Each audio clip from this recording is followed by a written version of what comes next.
Bonjour à tous. Écoutez, je suis ravi d'être avec vous là aujourd'hui. Temps de concentration, de capacité de chacun, généralement, lors d'une conversation, est de l'ordre de 3 minutes.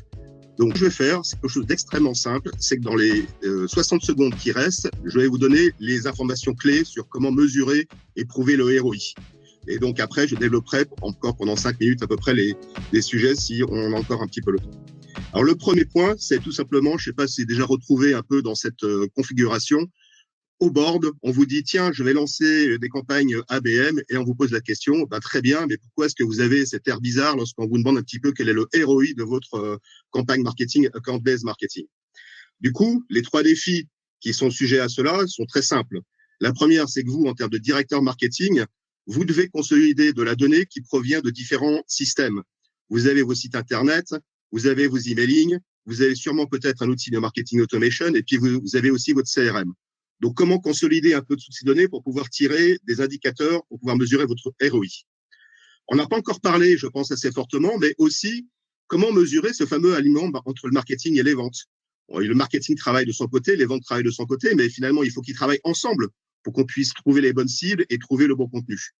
Et puis, vous, en termes de marketeur aussi, vous vous dites, mais oui, mais bon, on m'a donné un budget, où est-ce que je va falloir que je le dépense pour améliorer et optimiser, pour faire venir les bonnes cibles sur les différents médias, le site Internet, les emailing, et donc, où est-ce qu'il va falloir que j'investisse? Alors, du coup, je vais vous présenter une petite scénette où il y a d'un côté, on va ouvrir le rideau du théâtre, il y a d'un côté les marketeurs, d'un côté les ventes. Et je vous ai dit que je vais résumer en 30 secondes à peu près les points importants à mesurer. Ce qu'il faut regarder, c'est quel est l'engagement que vous avez réussi à obtenir sur la liste des comptes cibles qui ont été nommés. La deuxième chose, c'est dire, bah, très bien, je les ai engagés, mais est-ce que là-dedans, il y en a qui sont chauds? Est-ce qu'il y en a que je devrais retargeter ou contacter plus rapidement? Donc, comment est-ce que je peux augmenter le pipeline, c'est-à-dire le nombre d'opportunités que je vais transmettre à mes commerciaux? Et puis, le troisième point, c'est évidemment, est-ce que moi, marketeur, j'ai réussi à influencer sur le business et sur le chiffre d'affaires? Est-ce que mes budgets ont bien fait venir les bonnes personnes? Et du coup, est-ce que je peux mesurer tous ces investissements? Et le dernier point, eh bien, ce qui vous reste à faire en termes de process, c'est engager la bonne cible. Deuxièmement, au niveau du pipeline, c'est vous, marketeurs, optimiser les budgets, mais aussi transmettre l'information aux commerciaux pour qu'ils puissent engager les contacts au bon moment. Et le dernier point, c'est augmenter le chiffre d'affaires, mais tout en justement en pouvant raccourcir les cycles de vente. Donc, l'engagement, le pipeline et le chiffre d'affaires, ce sont les 3 mesures de ROI qui sont généralement le plus visitées en termes d'ABM. Maintenant, le côté marketing, donc ça c'est l'autre partie du théâtre. Eh bien, là, je prends un exemple plutôt on est dans une marketing plutôt one to many. Beaucoup de nos clients en sont à se dire très bien, j'ai un trafic sur mon site internet et puis je vais commencer à segmenter et à aller regarder un certain nombre de verticales. Donc, sur cet exemple-là, typiquement, la verticale de notre client ici que l'on est en train de regarder, avec des KPI qui sont associés, c'est d'aller cibler des gens qui sont dans l'édition de logiciels et qui font aussi, qui sont dans les aspects comptables. Et donc, on voit que dans cette cible-là, typiquement en haut à gauche, on voit qu'on est en train de cibler plutôt des grands comptes, plutôt de supérieurs à 1000 employés et beaucoup moins, en fait, de TPE, PME. Donc déjà, le marketing permet de regarder la segmentation, d'affiner et de définir le ciblage. Deuxièmement, ce qui est les points peut-être le plus important pour un marketeur, une fois qu'il a lancé et engagé ses budgets sur LinkedIn, sur AdWords, sur les différents médias, eh bien, combien est-ce que j'avais de comptes cibles dans ma liste? Là, j'en avais 459, mais combien j'ai réussi à en engager sur la période que je suis en train d'analyser?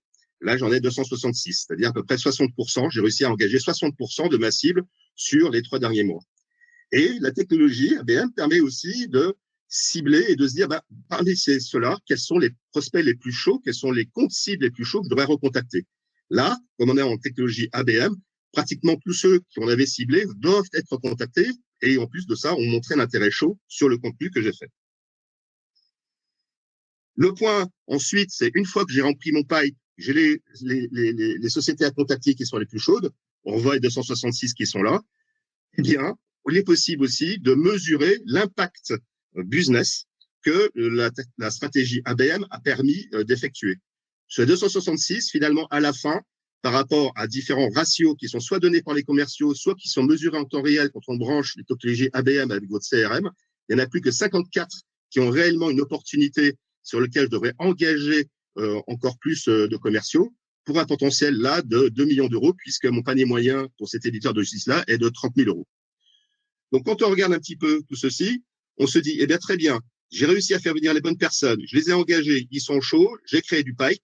Maintenant, idéalement, surtout dans des périodes un petit peu actuelles où peut-être que les premières choses qui vont être effectuées, c'est de se dire, avec la crise actuelle, peut-être que je vais baisser mes budgets marketing, peut-être que je vais plus avoir de budget marketing, mais c'est rarement le cas. Mais si on me demande de raffiner mes budgets marketing, où est-ce que je devrais continuer à investir, où est-ce que je devrais diminuer mes investissements? Là, typiquement, on a un calcul du coût au contact engagé via AdWords et via LinkedIn. Grosso modo, ici, j'ai à peu près 40 euros qui ont été engagés pour faire venir un compte cible sur mon site Internet et faire en sorte que, du coup, il puisse être qualifié par la technologie et transmis aux ventes. Mais on a aussi la possibilité de se dire, mais oui, mais est-ce que je peux pas analyser ça par différents budgets? Eh bien là, on a l'exemple ici de quelles sont les sociétés potentiellement les campagnes les plus rentables. Et on voit que dans ce cas-là, c'est la publicité online qui va rapporter potentiellement le plus de chiffre d'affaires. Et celle qui est, deuxièmement, qui va aussi rapporter le plus de chiffre d'affaires, c'est déjà ce que j'ai engagé en termes de trafic naturel sur mon site Internet. Mais est-ce que du coup, je cible bien aussi, est-ce que je dépense bien l'argent aussi sur les bonnes cibles? Bien, typiquement ici, j'avais comme volonté de faire venir plutôt des grands comptes, on l'a vu au début. Bien, ça tombe bien puisque j'ai fait venir les bonnes personnes et les bonnes sociétés sur le site Internet. Et donc là, j'ai un trafic sur les grands comptes qui va me générer potentiellement le plus de chiffre d'affaires. Donc, si on résume un petit peu tout ceci, et j'en aurais fini, finalement, je vais refermer un peu cette petite scène de théâtre en repartant un peu en arrière, mais les 3 points clés en termes de ROI qu'il souhaiterait mesurer, c'est quel est l'engagement que j'ai par rapport à ma cible. Deuxièmement, est-ce que j'ai bien généré le bon pipe sur ce cible-là? Et troisièmement, est-ce que j'ai bien pu influencer finalement le chiffre d'affaires pour ma société avec une bonne stratégie ABM? Donc aujourd'hui, l'alignement marketing-vente, c'est important. Ça se fait non seulement avec du contenu d'organisation, mais ça se fait aussi avec des technologies qui vous permettent de repérer et de trier quelles sont les sociétés que vous devez regarder et transmettre aux commerciaux en amont. Et deuxièmement aussi, de pouvoir optimiser vos budgets marketing pour continuer à faire venir les bonnes personnes, les bonnes sociétés avec le meilleur budget au meilleur moment. Merci Hervé pour